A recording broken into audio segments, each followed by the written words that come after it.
시청자 여러분 안녕하십니까? 11월 12일 JTBC 아침의 늘 시작합니다. 먼저 오늘 아침 주요 뉴스입니다. 최상병 특검이 어제 윤석열 전 대통령을 처음으로 조사했습니다. 윤 전 대통령은 이른바 경로설을 대체로 부인한 걸로 전해졌습니다.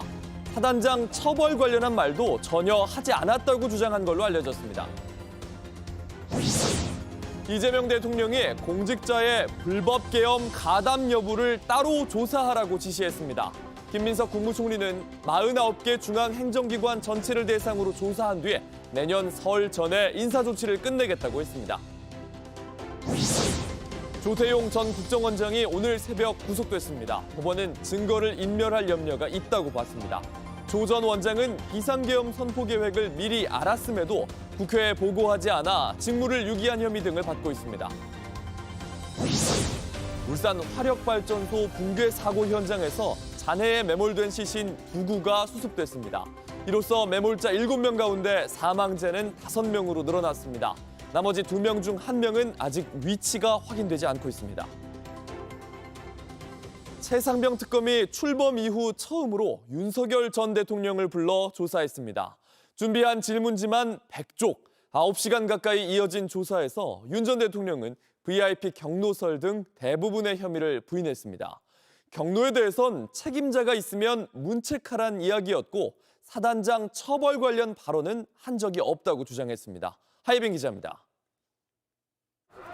윤 전 대통령은 어제 오전 법무부 호송차를 타고 특검 사무실에 도착했습니다. 앞서 2차례 특검의 소환 요청에 응하지 않았는데 이 같은 비공개 소환 방식을 조건으로 처음으로 출석한 겁니다. 윤 전 대통령은 7시간 조사를 받은 후 2시간 동안 조사 열람까지 마친 뒤 서울구치소로 복귀했습니다. 윤 전 대통령은 2023년 7월 최상병 순직 이후 군과 경찰의 수사를 방해하려 했다는 직권남용 혐의를 받고 있습니다. 임성근 전 해병대 1사단장을 감싸기 위해 압력을 행사했다는 겁니다. 임 전 사단장이 혐의자로 포함된 초동 수사 결과를 보고받은 이후 크게 화를 내면서 수사 결과 이첩 보류를 지시했는지 여부도 주요 쟁점입니다. 특검은 사건 관련자들 진술을 토대로 100쪽 넘는 질문지를 준비했습니다. 윤 전 대통령은 진술을 거부하지는 않았지만 대부분의 혐의를 부인한 걸로 전해졌습니다. 윤 전 대통령 측 변호인은 사단장 처벌 관련 말씀은 전혀 하지 않았다면서 구체적으로 어떤 수사, 처벌이 잘못됐다는 등 지시하신 것이 없다고 설명했습니다. 이른바 경로설에 대해서는 책임자가 있으면 문책하라는 전체적인 이야기를 한 것이고 군 내부에서도 인사조치할 부분은 해야 한다고 지시했다고 덧붙였습니다. 윤 전 대통령은 현재 이종섭 전 국방부 장관을 호주 대사로 임명해 해외로 도피시키려 했다는 의혹도 받고 있습니다. 특검은 이 같은 내용을 더 들여다보기 위해 윤 전 대통령을 추가 소환하겠다는 입장입니다. JTBC 하혜빈입니다. 내란 재판에 출석한 송미령 농수산식품부 장관이 국민께 송구한 일이라면서 눈물을 흘렸습니다. 계엄에 동원됐다는 생각이 든다면서 의견을 낼 기회가 없어 안타까웠다고 했습니다. 증인은 눈물을 흘렸지만 피고인인 윤석열 전 대통령은 자신의 재판에 증인으로 나온 군인들을 마치 검사처럼 신문했습니다. 송지혜 기자입니다. 지난 10일 한덕수 전 총리 재판에 증인으로 나온 송미령 농수산식품부 장관. 계엄 당시 자신을 포함해 대통령실 접견실에 모인 국무위원 모두가 계엄에 반대한다고 생각했다고 말했습니다. 총리가 나도 반대해요 이렇게 작게 말씀은 하셨습니다. 그러니까 그 이후로 일관되게 저는 저기 계신 분들이 모두 반대를 하고 있다라고 생각을 했습니다. 당시 심경을 묻자 국민께 송구한 일이라며 말을 잇지 못했습니다. 결과적으로는 동원됐다라는 생각이 듭니다. 그냥 머릿수 11명 채우기 위해서 불려가서 그냥 자리에 앉아 있다가 나오게 됐습니다. 의견 낼 기회도 없어 안타까웠다며 눈물을 흘렸습니다. 재판장은 송 장관에게 결국 마음속으로만 반대했던 것 아니냐고 꼬집었습니다. 같은 날 열린 윤 전 대통령 내란 재판엔 선관위 출동 임무를 받았던 유재원 방첩사 사이버보안실장이 증인으로 나왔습니다. 윤 전 대통령은 직접 유리한 답변을 끌어내려 했지만 증인의 소신 답변에 역효과만 났습니다. 계엄이 딱 선포가 되면은 이 계엄 당국이 입법부를 제외하고는 행정사법 업무를 직접 관장하거나 또는 지휘 감독할 수 있는 권한이 법에 의해서 주어진다는 것은 혹시 알고 계시나요? 그것도 절차를 따라서 절차에 맞게 적법하게 해야지 그냥 떼오라고 이렇게 지시를 하면은 그거는 안 맞습니다. 윤 전 대통령은 떼오는 게 아니라 점검이라며 답변을 유도했지만 유 실장은 점검 확인만 하면 된다는 말은 들은 적 없다며 선을 그었습니다. JTBC 송지혜입니다. 건진 법사의 측근으로 알려진 정치 브로커도 알려지지 않은 사실들을 털어놨습니다. 건진 법사가 윤 전 대통령 부부에게 어떻게 영향을 미쳤고 인연이 왜 끝나게 됐는지 자세히 설명한 겁니다. 건진 법사가 윤 전 대통령 부부를 정신적으로 이끌었다면서 대선에서 이기면 건진에게 큰 절을 올리기로 약속을 했다고 재판에서 증언했습니다. 김지윤 기자입니다. 정치 브로커 김모 씨는 건진 법사 휴대전화에서 이름이 나오면서 실체가 드러난 인물입니다. 김 씨는 박창욱 경북도의원의 공천 청탁을 위해 건진 법사에게 1억 원을 전달해 이미 구속됐습니다. 전성배 씨랑은 어떤 관계세요? 브로커 김 씨는 건진 법사 가까이서 여러 일을 목격해온 인물이기도 합니다. 김 씨는 자신이 2022년 대선 전후 국세청장 임명, 인수위 파견 등 청탁도 전했다고 새로운 사실을 털어놨습니다. 그러면서 건진 법사가 윤 전 대통령 부부에게 상당한 영향력이 있다는 걸 알았다며 건진 법사가 대통령 부부를 정신적으로 이끌었다고 주장했습니다. 건진 법사에게 직접 전해 듣기로 윤석열 전 대통령이 대구 고검으로 좌천성 인사를 당했을 때나 검찰총장 시절 이른바 추윤 갈등을 빚을 때 사표를 낼지 고민한 윤 전 대통령을 만류한 게 바로 건진 법사였다고도 했습니다. 대통령 당선에도 공헌했다고 설명했습니다. 안철수 의원과 민주당으로부터 국회의원 후보 영입을 제안받았을 때 건진 법사가 가지 마라, 더 나은 귀인이 올 것이라고 했고 윤 전 대통령이 그럼 내가 뭘 합니까? 라고 되묻자 대통령을 하라고 조언한 것으로 안다고 말했습니다. 김 씨는 두 사람의 사이가 멀어진 일화도 전했습니다. 당선 직후 아크로비스타에 초대된 건진 법사가 당선되면 어디서든지 큰절을 드리겠다고 하더니 왜 큰절을 하지 않냐라고 말하자 윤 전 대통령이 법당에서 큰절을 한다 했지 아무 데서나 한다 했냐 대답했다고 전해 들었다는 겁니다. 김 씨는 그때부터 두 사람의 관계가 끝났다고 생각했고 그 이후로 자신이 전한 청탁도 받아들여지지 않았다고 진술했습니다. JTBC 김지윤입니다. 조태용 전 국정원장이 오늘 새벽 구속됐습니다. 서울중앙지법은 증거를 인멸할 염려가 있다면서 구속영장을 발부했습니다. 조 전 원장은 비상계엄 선포 계획을 미리 알았는데도 국회에 보고하지 않아 직무를 유기한 혐의를 받고 있습니다. 계엄 당시에 홍장원 전 국정원 1차장의 동선이 담긴 국정원 CCTV 영상을 국민의힘 측에만 제공하고 더불어민주당 측에 자신의 동선이 담긴 영상은 제공하지 않아 정치 관여 금지 의무를 위반한 혐의도 받고 있습니다. 이재명 대통령이 특검 수사와는 별개로 공직자가 불법 계엄에 가담했는지 여부를 조사하라고 지시했습니다. 김민석 국무총리는 49개 중앙행정기관 전체를 조사한 뒤에 내년 설 전까지 인사조치를 하겠다고 했습니다. 최규진 기자입니다. 이재명 대통령은 국무회의에서 12.3 내란 사태 조사는 특검에만 의존할 게 아니라 정부가 독자적으로 해야 할 일 같다고 밝혔습니다. 그러면서 공직자들의 불법 행위 가담 여부를 조사하기 위한 정부 내 태스크포스 구성이 당연히 해야 할 일이라고 강조했습니다. 내란에 관한 책임은 이제 관여 정도에 따라서 이제 형사 처벌을 할 사안도 있겠고, 또는 행정 책임을 물을 사안도 있고, 또는 인사상 문책이나 또는 뭐 인사 조치를 할 정도의 낮은 수준도 있기 때문에. 김민석 국무총리는 헌법 존중 정부 혁신 TF 계획을 공개했는데 내년 1월 31일까지 조사를 벌인 뒤 2월 설 연휴 전 인사 조치를 하겠다고 밝혔습니다. 이 계획에 따르면 조사 대상은 49개 전체 중앙행정기관이며 검찰과 경찰, 국무총리실과 기재, 외교, 법무, 국방, 행안부, 소방청 등 12개 기관은 집중 점검 대상입니다. 김건희 특검 등 3특검 팀의 시한이 한 달여 남은 상황에서 특검 성과와 별개로 공직자에 한해선 인사 조치를 하겠다는 겁니다. 중요한 것은 좀 한시성, 제한성, 목적성이 있는 기구라고 할 수 있겠습니다. 12.3 내란에 가담하거나 협조한 공직자를 대상으로 제한이 있는 거죠.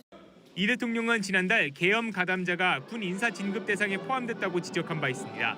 국민의힘은 논평을 내고 정권이 바뀔 때마다 공직자를 죄인으로 몰아붙이는 정치 보복이 반복되어선 안 된다고 비판했습니다. JTBC 최규진입니다. 대장동 사건의 항소를 포기한 검찰을 두고 국회 법사위에선 여야가 공방을 벌였습니다. 하지만 여야가 합의하지 못해 증인도 없었고 서로 고성으로 주장만 이어가다가 회의는 40여 분 만에 끝났습니다. 강희영 기자입니다. 대장동 항소 포기 진상을 밝혀야 한다는 국민의힘 의원들의 요구로 열린 국회 법사위 전체 회의. 시작부터 고성이 오갔습니다. 국민의힘은 여당 반대로 증인들도 못 불러 맹탕 회의를 하게 됐다고 했고 민주당은 야당이 정쟁만 벌이려 한다고 했습니다. 이렇게 안건을 정하지도 않은 상태에서 의사진행 발언 몇 명 지금 하는 것 듣자고 이렇게 지금 회의를 하는 게 제정신입니까? 무리한 요구를 하는 등 억지를 부리셨기 때문에 여기 안건이 있지 않습니까? 개 요구에 안건이 있는데 무슨 말씀입니까? 나경원 의원님에 대해서는 의사진행 발언 기회를 드리지 않겠습니다.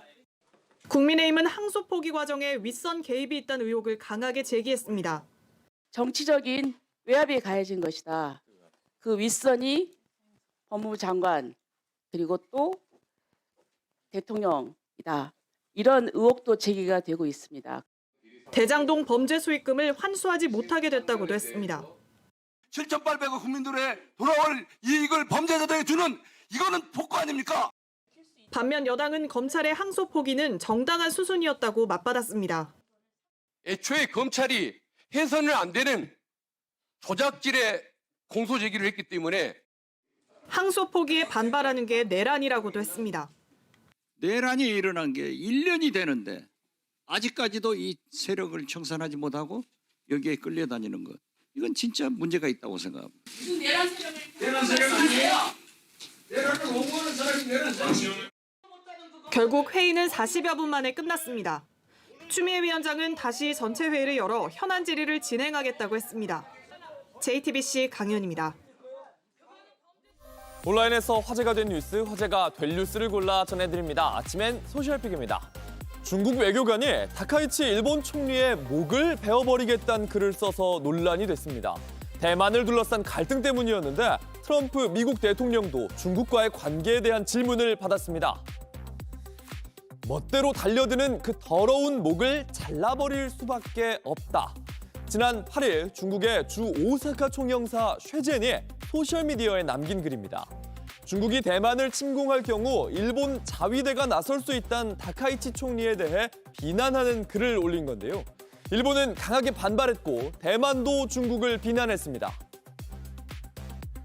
明確ではないものの中国の在外公館の長の言論として極めて不適切と言わざるを得ません。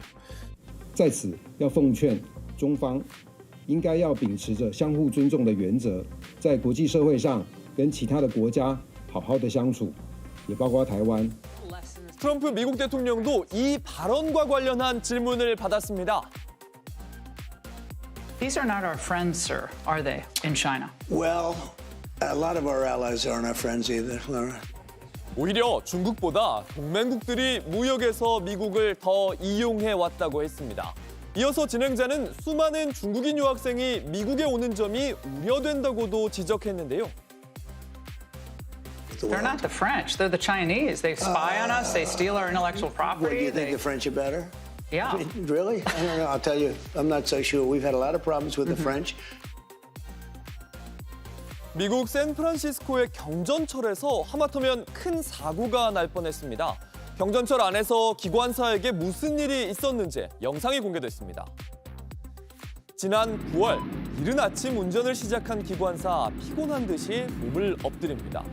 운행을 시작한 지 얼마 되지 않아서 잠을 깨려는 듯 몸을 움직여보지만 고개를 가누기가 어려울 정도로 잠에 취하고 맙니다. 손을 놓은 채 졸다가 터널이 끝나고 나온 커브 구간에 급하게 눈을 떴지만 그 순간 전철은 크게 흔들렸습니다. 승객들은 손잡이를 놓치고 휘청였고 몇몇 사람들은 아예 넘어져 버렸습니다. 샌프란시스코 교통국에 따르면 이 전철 시속 80km로 달리고 있었습니다. 다행히 열차는 탈선하지 않았고 크게 다친 사람도 없는 걸로 알려졌습니다. 교통국은 이 사고의 원인이 기관사의 피로 때문이라고 공식적으로 밝혔습니다. 일단 기관사를 직무에서 배제했고 특정 위치에서 속도를 제한하는 소프트웨어를 개발하는 등 안전을 확보하기 위해 최선을 다하겠다고 했습니다. 축구 스타 크리스티아누 호날두가 돌아오는 월드컵이 자신의 마지막 무대가 될 거라고 밝혔습니다. 은퇴 시기에 대해서 직접 밝힌 겁니다. You have recently said that you will retire soon. How soon is soon? Well, the soon for me, I mean, in 10 years. In 10 years. So the people realize that when I say soon, it's in 6 months, 1 year. No, I'm joking. 호날두는 최근 인터뷰에서 곧 은퇴할 것이고 은퇴 후에는 가족과 더 많은 시간을 보내고 싶다고 밝힌 적이 있는데요. Could you imagine retiring? Yes. Have you got in your head an age when that may happen? Soon. 호날두는 지금 이 순간을 즐기고 있다면서 앞으로 선수 생활을 1년에서 2년은 더 할 수 있을 거라고 답을 했습니다. 2002년 10대 시절에 데뷔해 올해로 40살. 지금까지 클럽과 국가대표로 뛰면서 넣은 골만 950골이 넘습니다. 호날두는 내년 북중미 월드컵이 자신의 마지막 무대가 될 수도 있다고 말했습니다. So you expect this World Cup to be your last, do you? Definitely yes, because I will be 41 years old. So I don't know yet. As I told you before, I'm enjoying the moment. But when I mean soon, it's really soon because I give everything for football.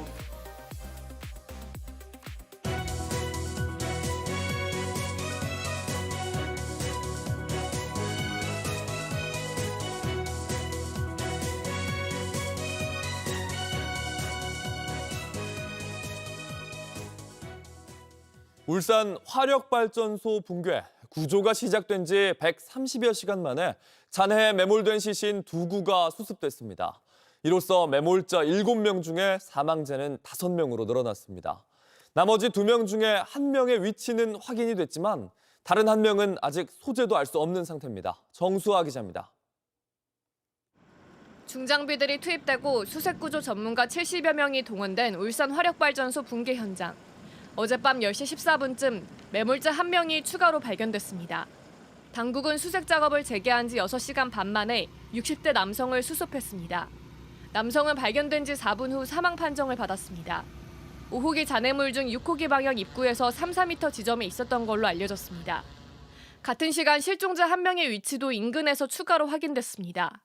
60대인 이 남성은 발견된 지 약 7시간 만인 오늘 새벽 5시 23분쯤 사망 판정을 받았습니다. 지난 6일 발생한 이번 붕괴 사고로 매몰자 7명 가운데 사망자는 5명으로 늘었습니다. 수습되지 않은 매몰자 2명 중 1명의 위치가 파악됐고 1명의 위치는 파악되지 않은 상태입니다. 앞서 소방당국은 무너진 보일러타워 5호기 양옆에 4호기와 6호기를 발파 해체했습니다. 밤새 구조 작업을 펼친 소방당국은 24시간 체제로 수색을 이어가고 있습니다. JTBC 정수아입니다. 서울의 고등학생들이 밤 12시까지 학원을 다닐 수 있게 하는 서울시 조례안을 두고 토론회가 열렸습니다. 학원 관계자들은 왜 10시가 넘으면 공부를 멈춰야 하냐고 했지만 학생들은 도대체 잠은 언제 자느냐며 빡빡한 일상을 걱정했고 일부 학부모도 걱정을 더했습니다. 이희령 기자가 직접 들어봤습니다. 서울 목동의 학원가. 밤 10시가 되자 학생들이 쏟아져 나옵니다. 고등학교 2학년인 한 학생은 보통 하교 후 6시간 가까이 학원에 있습니다. 여기서 끝이 아닙니다. 밀린 숙제 같은 거 하다가 보통 12시 반에서 1시 정도 더 늦게 자는 애들도 많고. 최근 국민의힘 서울시 의원이 밤 10시로 제한된 고등학생들의 교습 시간을 자정까지 늘리는 조례 개정안을 발의했습니다. 학생들은 이렇게 되면 더 힘들어질 거라고 했습니다. 학원이 늦어지는 만큼 자습이 끝나는 시간도 늦어지면서 더 일상이 빡빡해지지 않을까요? 아침에 일찍 학교에 가야 되잖아요. 그러면 학교에서 집중력이 유지를 못하지 않을까.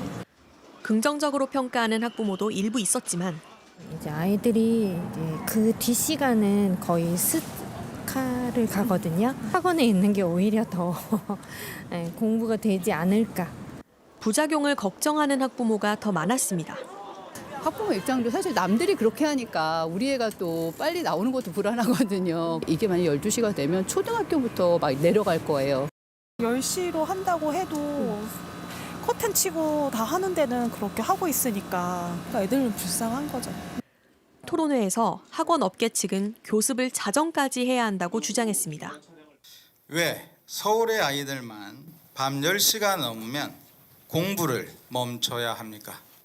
학원과 학생, 학부모에게 시간 선택의 자유를 보장하는 방향으로 정책을 재설계하는 것입니다.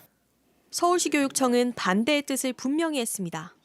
서울의 사교육 참여 시간은 주당 10시간입니다. 전국보다 2시간 이상 높고 참여율은 80%로 전국보다 10%가 높습니다. 시민단체는 이미 극한 경쟁을 하는 아이들을 벼랑으로 몰지 말라고 촉구했습니다. JTBC 이희령입니다. 분주했던 훈련장에 마치 팬미팅 현장처럼 변했습니다. 손흥민 귀엽다, 멋있다 이런 외침도 들려왔는데요. 새로 문을 연 축구 종합센터의 오픈 트레이닝에선 대표팀 훈련의 모든 것이 팬들에게 공개됐습니다. 홍지용 기자가 현장에 다녀왔습니다.